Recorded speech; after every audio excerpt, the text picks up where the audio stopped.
Hello everyone, welcome back to my channel. आज का जो हमारा क्वेश्चन है दैट इज फ्रॉम मैचिंग से है। This is list 1 and this is list 2। तो आपने मैच करना है कि इनमें से जो है विच वन इज करेक्ट। सो आपसे ऑप्शन में पूछा हुआ है, करेक्ट आंसर को आपने चूज करना है। So now let's understand all these 4 concept कि क्या होता है, उसके बाद फिर हम क्या करेंगे, मैचिंग करेंगे। सो सबसे पहले हम बात करते हैं सेल मेम्ब्रेन। ठीक है, cell membrane it is also known as the plasma membrane, right. Plasma membrane और सेल मेम्ब्रेन किस चीज से बनी होती है? Lipid and protein, we all know that. And major lipid जो है दैट इज फॉस्फोलिपिड। क्या है? फॉस्फोलिपिड्स हैं। फॉस्फोलिपिड कैसे अरेंज होते हैं? बाई लेयर होती है। कैसे होती है? इनकी बाई लेयर प्रेजेंट होती है। अब जब ये लिपिड हैं, ये लिपिड की अरेंजमेंट हमें कैसे देखने को मिलती है? लिपिड, मेजर लिपिड कौन सा होता है हमारा? फॉस्फोलिपिड है। तो देखो ये लास्ट ऑप्शन था हमारा, फॉस्फोलिपिड हमें गिवन था, तो वो क्या है? एक सेल मेम्ब्रेन है। अब ये जो लिपिड है, लिपिड की अरेंजमेंट हमें कैसे देखने को मिलती है वो देखते हैं कि इसका जो पोलर हेड होता है लिपिड में, पोलर हेड कहाँ पे होता है? Toward outer side. कहाँ पे होगा? आउटर साइड पे होगा। एंड इसकी जो इनर पार्ट वाला होता है that is your tail, hydrophobic. Hydrophobic tail कहाँ पे होती है? इनसाइड होती है। ठीक है, इनर पार्ट में प्रेजेंट रहता है। क्लियर हो गया? So this is head part and this is your tail. This is head, this is tail. उसी के साथ में कोलेस्ट्रॉल भी प्रेजेंट होता है। क्या प्रेजेंट होता है? Cholesterol. Cholesterol is also present. Apart from this proteins भी हैं, कार्बोहाइड्रेट्स भी होते हैं। क्या होते हैं? कार्बोहाइड्रेट्स भी प्रेजेंट होते हैं। एनसीईआरटी में गिवन है कि जो एरिथ्रोसाइट है, एरिथ्रोसाइट के अंदर 52% is protein and 40% is lipid. Clear हो गया? रेशियो डिपेंड करती है कि प्रोटीन टू लिपिड रेशियो कितनी होगी। तो एग्जांपल दिया हुआ है, एरिथ्रोसाइट में इतनी रेशियो में हमें प्रोटीन देखने को मिलती है, इतनी रेशियो में जो है हमें लिपिड देखने को मिलते हैं। इसी के साथ में पेरिफेरल प्रोटीन्स भी होती हैं, तो वो इंटेग्रल प्रोटीन भी हमें देखने को मिलती हैं। प्रोटीन जो हम करते हैं इंटेग्रल और पेरिफेरल। पेरिफेरल का मतलब क्या है? जो सरफेस के ऊपर प्रेजेंट होती है। इंटेग्रल का मतलब जो पार्शियली या तो टोटली जो है इमेडेड होती है आपकी मेम्ब्रेन के अंदर। Golgi body, Golgi apparatus. Golgi apparatus एक एंडो मेम्ब्रेन सिस्टम का पार्ट होता है। जो गोल्जी एपरेटस है इसकी डिस्कवरी किसने की थी? साइंटिस्ट का नाम था कैमिलियो गोल्जी। इसके नाम के बेसिस पे था। एंड कब किया था? 1898 में। एंड डिफाइन कैसे करते हो? ये डेंसली स्टेन्ड रेटिकुलर स्ट्रक्चर होता है। क्लियर? कहाँ पे प्रेजेंट होते हैं ये? नियर न्यूक्लियस प्रेजेंट होता है। नियर न्यूक्लियस जो है प्रेजेंट है। गोल्जी एपरेटस में हमें बहुत सारे सिस्टर्ने देखने को मिलते हैं। यहाँ पे हमें सिस्टर्ने प्रेजेंट होते हैं। अब ये जो सिस्टर्ने हैं ये क्या हैं? दीज आर फ्लैट और disc shaped sacs known as cisternae. Diameter is 0.5 micrometer to 1.0 micrometer रहता है। ठीक है, नियर दी न्यूक्लियस जो है हमें देखने को मिलते हैं गोल्जी अपरेटस। अब ये जो गोल्जी अपरेटस है यहाँ पे इसमें हमें 2 फेस देखने को मिलता है। एक सिस फेस होता है और एक ट्रांस फेस होता है। अब ये जो ट्रांस फेज है, कनकेव कहते हैं इसको, कनकेव ट्रांसफेज है। It is also known as maturing face. क्या है ये? मैच्योरिंग फेस भी होता है। अब आ जाओ सिस पे। सिस कैसा है? कन्वेक्स है। सिस कैसा है? कन्वेक्स फेस है। आपस में जो है सिस और ट्रांस फेस जो होते हैं आपस में इंटरकनेक्टेड होते हैं। क्या होते हैं? इंटरकनेक्टेड होते हैं। न्यूक्लियस के पास में जो होता है this is near nucleus. Clear? This is near nucleus. अब बात करें इसके फंक्शन की। सो what is the function of Golgi apparatus? Packaging में हेल्प करता है। किस चीज में हेल्प करता है? पैकेजिंग मटेरियल में हेल्प करेगा। Very very important function. उसी के साथ में it is also the site for formation of glycoprotein and glycolipid. Glycoprotein and glycolipid. Clear? Endoplasmic reticulum में बनती हैं प्रोटीन। ठीक है, यहां पे क्या बनेगी? प्रोटीन बनेगी। इस प्रोटीन की जो मॉडिफिकेशन होती है वो हमें देखने को मिलती है सिस्टर्ने ऑफ गोल्जी एपरेटस। ठीक है, मॉडिफिकेशन यहाँ पे होगी प्रोटीन की। मॉडिफिकेशन कहाँ होती है? गोल्जी में होती है। मॉडिफिकेशन कहाँ होगी? गोल्जी में होती है आपकी। फिर उसके बाद जाके ये प्रोटीन जो है आपकी रिलीज होगी। अब रिलीज कौन से फेज से होती है? ट्रांस फेज से होती है। ये हमने याद रखना है। रिलीज कहाँ से होगी? ट्रांस फेज पे होगी। क्लियर? अब ये जो आपने मटेरियल यहाँ पे मैंने कहा कि ये पैकेजिंग होती है इसकी, तो पैकेजिंग जो हमें देखने को मिलती है वो वेसिकल्स की फॉर्म में हमें देखने को मिलती है। गोल्जी के बाद है माइटोकॉन्ड्रिया। ठीक है, माइटोकॉन्ड्रिया मैंने ऑलरेडी कर रखा है क्योंकि क्वेश्चन ऑलरेडी पहले भी पूछा हुआ है। तो mitochondria power house of the cell है बिकॉज एटीपी की फॉर्मेशन करता है। शेप अगर आपको याद होगा दैट इज सिलिंड्रिकल। सिलिंड्रिकल है या इसी को सॉसेज शेप्ड भी हम कहते हैं। डायामीटर अगर हम देखें इसका तो 0.221 माइक्रोमीटर रहता है। एवरेज 0.5 माइक्रोमीटर है एंड लेंथ जो हम देखते हैं इसकी that is 1 to 4.1 micrometer. So what is this? This is the length. ये क्या है? लेंथ है। अब ये जो माइटोकॉन्ड्रिया है we know that is double membrane. Double membrane मतलब आउटर मेम्ब्रेन होती है देन इनर मेम्ब्रेन। अब ये जो इनर मेम्ब्रेन है यहाँ पे हमें जो है एक स्ट्रक्चर देखने को मिलता है that is known as cristae. क्या कहते हैं हम इसको? क्रिस्टे कहते हैं। अब ये जो क्रिस्टे होते हैं these are the number of infoldings. ठीक है, बहुत सारी इनफोल्डिंग्स हमें देखने को मिलती है कहाँ पे? इनर मेम्ब्रेन ऑफ माइटोकॉन्ड्रिया में, जिसको हमने नाम दिया क्रिस्टे। इसी के साथ में हमें पता है माइटोकॉन्ड्रिया के अंदर हमें एक सिंगल सर्कुलर डीएनए देखने को मिलता है। Very few RNA molecules present होते हैं। Ribosome very very important, it is 70s ribosome. 70s ribosome and बहुत सारे कंपोनेंट्स हमें देखने को मिलते हैं जो प्रोटीन सिंथेसिस में हेल्प करते हैं।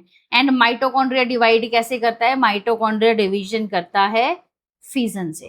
कैसे करता है? फिजन से। क्लोरोप्लास्ट, ये तो हमें पता ही है कि क्लोरोप्लास्ट कहाँ होते हैं? प्लांट्स में होते हैं। कहाँ होते हैं? प्लांट्स में होते हैं। प्लांट्स में भी कहाँ होते हैं? Mesophyll cells. Mesophyll cells of leaves, जो पत्ते हैं वहां पे प्रेजेंट होता है। ठीक है, अगर हम इसकी शेप के बारे में बात करें तो लेंस शेप का हो सकता है, ओवल है, स्फेरिकल है and may be ribbon like भी हो सकता है। क्लियर? अब ये जो क्लोरोप्लास्ट है it is also double membrane. ठीक है, जैसा माइटोकॉन्ड्रिया डबल मेम्ब्रेन था ना, ये भी कैसे होता है? डबल मेम्ब्रेन ही स्ट्रक्चर होता है। अब ये जो एक डबल मेम्ब्रेन स्ट्रक्चर है, डबल मेम्ब्रेन स्ट्रक्चर, ठीक है, दिस इज डबल मेम्ब्रेन होगी।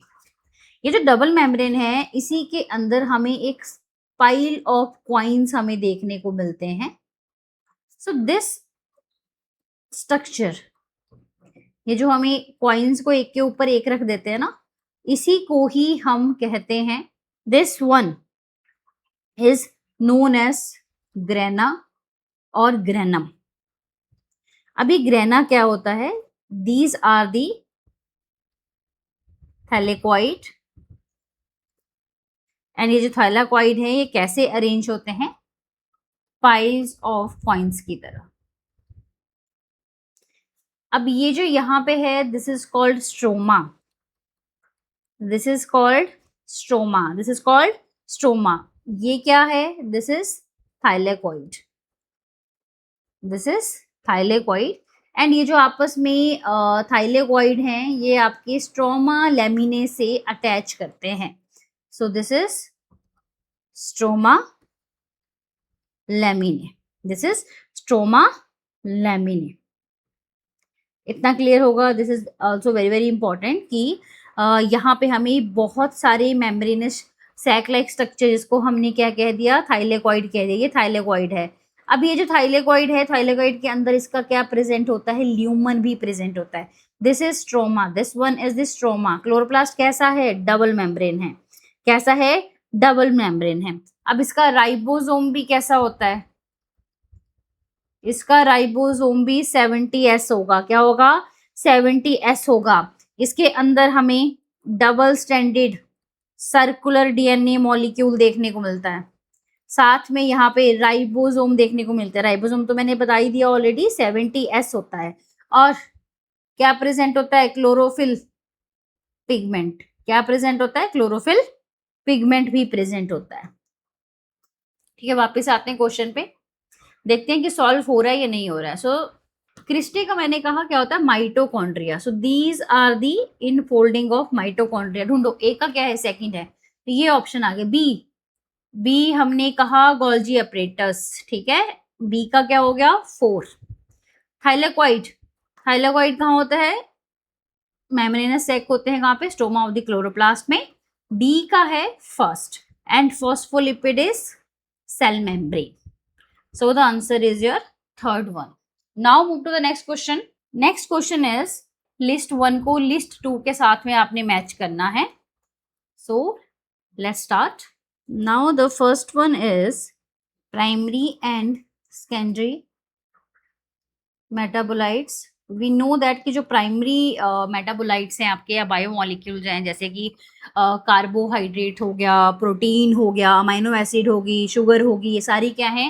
प्राइमरी मेटाबोलाइट्स होते हैं. प्राइमरी मेटाबोलाइट्स जो है प्लांट की ग्रोथ, डेवलपमेंट, रिप्रोडक्शन के लिए इंपॉर्टेंट होते हैं. सेकेंडरी मेटाबोलाइट का, इनका जैसे कि एग्जांपल हो गया ह्यूमन वेलफेयर के लिए रोल हो सकता है, साथ में इकोलॉजिकल रोल भी हो सकता है. प्राइमरी मेटाबोलाइट्स में हम देखते हैं अमाइनो एसिड है, शुगर है, प्रोटीन है, कार्बोहाइड्रेट्स हैं. So these are the primary metabolites. अब एनसीईआरटी में एक चार्ट दिया हुआ है दैट इज सेकेंडरी मेटाबोलाइट्स को लेके. तो वो जब चार्ट आप अच्छे से करते हो तो वहां से एक क्वेश्चन आपका आया हुआ है. ठीक है, ऑप्शन लिस्ट में दिया हुआ है आपका. सो सबसे पहले यहाँ पे था pigments. This is pigments. Pigments में जो एग्जाम्पल है दैट इज कैरोटिनॉइड, एंथोसाइनिन. ठीक है, this is the first pigment. ये क्या है? सेकेंडरी मेटाबोलाइट्स हैं. आफ्टर पिगमेंट्स हम देखते हैं अल्केलॉइड्स. ठीक है, अल्केलॉइड्स में आते हैं morphine and cocaine. Now third one is terpenoids. क्या है? टर्पिनॉइड्स. टर्पिनॉइड्स में हम करते हैं mono, terpenes and diterpenes and diterpenes. Fourth पे है essential oils. Essential oils example आ गए इसमें, जैसे कि लेमन ग्रास ऑयल आपके एनसीईआरटी में गया है। फिफ्थ वन इज लेक्टिन्स, ये आपका पूछा हुआ है क्वेश्चन में, दिस वन। सो ये आपने याद रखना है। Clear. Next is toxin. Toxin भी क्या है, एक सेकेंडरी मेटाबोलाइट है। These are the example of toxin. उसके बाद ड्रग्स, ड्रग्स में आते हैं curcumin, very very important, vinblastine, and last में है पॉलीमेरिक सब्सटेंसेस। इसके अंदर आते हैं जैसे कि rubber, gums and cellulose. These are very very important. तो आपको ये पूरा चार्ट ही याद करना है, ठीक है। तो यहां से आपका ये वाला था, ये क्या होते हैं, लेक्टिन्स होते हैं। क्या होते हैं, lectins. You can take a screenshot. अब नेक्स्ट आ जाओ प्रोटीन्स। प्रोटीन्स क्या होती हैं, पॉलीमर्स ऑफ अमाइनो एसिड है, ठीक है। अमाइनो एसिड कितनी होती है भाई, 20 टाइप्स हम देखते हैं। असेंशियल हो सकती है, नॉन असेंशियल हो सकती है। प्रोटीन क्या होता है, प्रोटीन एक हिटेरो पॉलीमर होता है। क्या है, हिटेरो पॉलीमर है। प्रोटीन्स आर पॉलीपेप्टाइड, क्या होती हैं, पॉलीपेप्टाइड्स हैं। क्लियर। लीनियर चेन में अमाइनो एसिड एक जुड़ती है, फिर दूसरी, फिर तीसरी, फिर चौथी, एंड सो ऑन। अब ये जो बॉन्ड है, this is called peptide bond. हम क्या कहते हैं इसको, पेप्टाइड बॉन्ड हम कहते हैं। ये बहुत सारे फंक्शन करता है, मैनी फंक्शन जो है परफॉर्म करता है। तो उनमें से जो मोस्ट इंपॉर्टेंट इसका फंक्शन है, दैट इज ट्रांसपोर्ट करता है न्यूट्रिएंट को। अब ये जो फंक्शन है, यहां से क्वेश्चन आया हुआ है, ट्रांसपोर्ट करता है न्यूट्रिएंट को।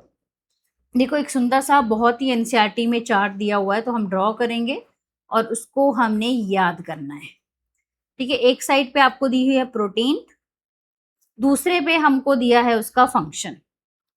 तो अब आ जाओ जी, प्रोटीन देखते हैं क्या क्या गिवन है। प्रोटीन सबसे पहले कोलेजन गिवन है। कोलेजन क्या करता है, इंटर सेलुलर ग्राउंड सब्सटेंस होता है। क्लियर। देन आ जाओ ट्रिप्सिन पे। ट्रिप्सिन क्या है, एक एंजाइम है। फिर आ जाओ इंसुलिन पे, वेरी वेरी इंपॉर्टेंट। इंसुलिन क्या है, एक हार्मोन है। फिर आ जाओ एंटीबॉडी, देखो ये भी आया हुआ ना। तो एंटीबॉडी क्या करता है, हमें इम्यूनिटी प्रोवाइड करता है। कैसे करेगा, फाइट करेगा किसके साथ में, इन्फेक्शियस एजेंट के साथ में। देखो यही लाइन पूरी की पूरी क्वेश्चन में उठाई हुई है। फिर ग्लूट4, ये क्या करता है, ये एनेबल करता है ग्लूकोज के ट्रांसपोर्ट को इनटू सेल। देखो इसी से ही दो स्टेटमेंट आई हुई हैं, एक तो एंटीबॉडी और एक ग्लूट4 हो गया। एंड लास्ट में है रिसेप्टर। रिसेप्टर में आते हैं सेंसरी, जैसे कि स्मेल, टेस्ट एंड हॉर्मोन्स। तो ये चार्ट हमने याद करना है। एंटीबॉडीज क्या करते हैं, फाइट्स करते हैं इन्फेक्शियस एजेंट को। डायरेक्ट क्वेश्चन आया हुआ है। ग्लूट4 क्या करता है, ग्लूकोज के ट्रांसपोर्ट को हेल्प करता है इनटू दी सेल। कोलेजन जो है, collagen most abundant protein, most abundant protein होती है इन एनिमल वर्ल्ड। कहाँ पे, in animal word. General science का क्वेश्चन है और बहुत ही ज्यादा इंपॉर्टेंट क्वेश्चन है। उसके बाद रूबिस्को, ठीक है, नाम तो सुना ही होगा आपने रूबिस्को का। तो रूबिस्को क्या है, एक मोस्ट अबंडेंट प्रोटीन है इन, कहाँ पे, इन होल बायोस्फीयर में। ये आपने याद करना है। कोलेजन भी मोस्ट अबंडेंट प्रोटीन है, बट कहाँ पे? एनिमल के दुनिया में। रुबिस्को भी मोस्ट अबंडेंट प्रोटीन है, बट कहाँ पे? जितना भी आपका पूरा का पूरा बायोस्फीयर होगा। Very very important question. Now the next is starch. ठीक है, स्टार्च भी आया होगा ना। स्टार्च क्या होता है? देखो, हमने फोटोसिंथेसिस की है तो हमें पता है फोटोसिंथेसिस में क्या बनता है, कार्बोहाइड्रेट बनते हैं, ग्लूकोज बनता है। ग्लूकोज बाद में जाके किस में स्टोर होता है? स्टार्च की फॉर्म में स्टोर होता है। ये एक store house of energy in plant tissue. Clear? मतलब फोटोसिंथेसिस हो रही है, फोटोसिंथेसिस से क्या बना? खाना बना, कार्बोहाइड्रेट बना। कार्बोहाइड्रेट मतलब ग्लूकोज बना रहा है। ग्लूकोज लेटर ऑन जाके किसकी फॉर्म में स्टोर हो रहा है? स्टार्च की फॉर्म में जो है वो स्टोर होता है। अब आ जाओ जी क्वेश्चन पे वापस। सो स्टार्च अभी हमने बताया आपको एनर्जी स्टोरेज का काम करता है। तो ये हो गया एंटीबॉडी, डायरेक्ट फाइट इन्फेक्शन। ये क्या था? लेक्टिन्स। ये क्या करता है? This one. ए का क्या है? सेकंड। बी का क्या है? वन। देखो दिस वन। सी का है 4 एंड डी का है 3। So this one is the correct answer. Now move to the next question. बहुत ही बेसिक क्वेश्चन है, बैक्टीरिया से रिलेटेड पूछा हुआ है। 4 कैटेगरी हम देखते हैं बैक्टीरिया की, कर लेते हैं एक बार। बैक्टीरिया वेरी वेरी इंपॉर्टेंट, कहाँ पे होता है? किंगडम मोनेरा का मेंबर है। किसका मेंबर है? किंगडम मोनेरा का है। क्या है? प्रोकैरियोटिक है। क्या है? प्रोकैरियोटिक है। शेप के बेसिस के ऊपर हम बैक्टीरिया को डिफरेंट डिफरेंट क्लासिफाई कर सकते हैं। तो सबसे पहले जी स्फेरिकल। स्फेरिकल कोकस। कैसी शेप होती है स्फेरिकल की भाई? This one. ठीक है, दिस इज द स्फेरिकल।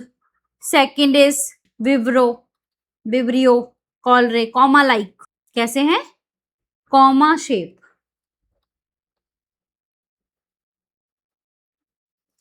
कैसी होती है इसकी कॉमा शेप की? Like this one. विवरियो के बाद रॉड शेप। रॉड शेप में आते हैं बेसिलस। कैसे आते हैं? बेसिलस आते हैं। कैसी होती है रॉड शेप? ऐसे, इस तरीके से प्रेजेंट होते हैं। Now spiral shape. क्या है? स्पाइरल शेप है, इसमें आता है स्पाइरिलिना। कैसी होती है शेप? This one. ये आपके एनसीईआरटी में गिवन है। This one, this is the spirilla. And ये क्या होते हैं? These are the flagellum. These are the flagellum. ठीक है, कर लिया। बैक्टीरिया हमें हर जगह देखने को मिलते हैं, बहुत ज्यादा अबंडेंट होते हैं, एक्सट्रीम हैबिटेट्स में प्रेजेंट हो सकते हैं। हम बैक्टीरिया को क्लासिफाई कर सकते हैं, शेप के बेसिस के ऊपर कर सकते हैं। तो स्फेरिकल शेप है, कोकस होगी। विवरियो में कॉमा शेप है, रॉड शेप हो सकती है, बेसिलस है, स्पाइरल शेप का हो सकता है, जिसका एग्जाम्पल स्पाइरिलिलम है। क्वेश्चन पे आओ वापस। डायरेक्ट एनसीईआरटी से क्वेश्चन आया हुआ है। स्फेरिकल का मतलब कोकाई, इसका है सेकंड। रॉड का मतलब बेसिलाई, कॉमा का मतलब विब्रो, एंड इसका मतलब स्पाइरिला।